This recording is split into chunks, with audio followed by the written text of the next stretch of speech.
You like them? They were very good. 2025 is the year of eating healthy, but that does not mean that you have to sacrifice flavor. So let's try this decadent fudgy avocado brownie. And let me tell you, if my son likes them, I'm promising you they aren't horrible. This recipe was actually invented out of necessity of the overabundance of avocados and 200 hungry little kids who wanted something sweet. So let's start right off with 2 large avocados, and we're gonna pit them and put them into our blender. Once we get those in there, we're gonna get out our measuring cup and we're gonna pour 3/4 cup of pure maple syrup. Pour that in, then get yourself 2 tablespoons of vanilla bean extract.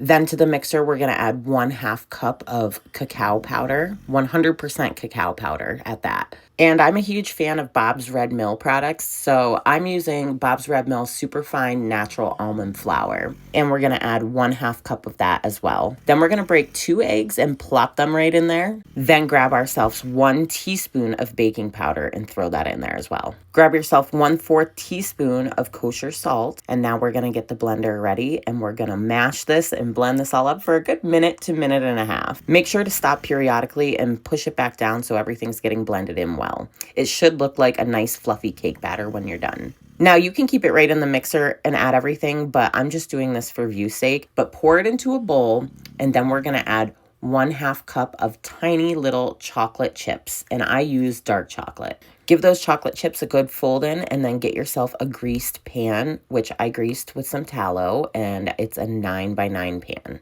At this point, you want to preheat your oven to 350 degrees if you haven't already, and get your brownie mix into the pan. Spread it all even with your spatula, and let's get this into the oven for 25 to 35 minutes, depending on where you are and your elevation.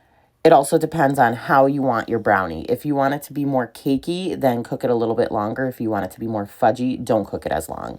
Once you get it out of the oven, sprinkle a liberal handful of chocolate chips on top of it while it's cooling. Make sure it's completely cool before cutting and enjoy these decadent brownies.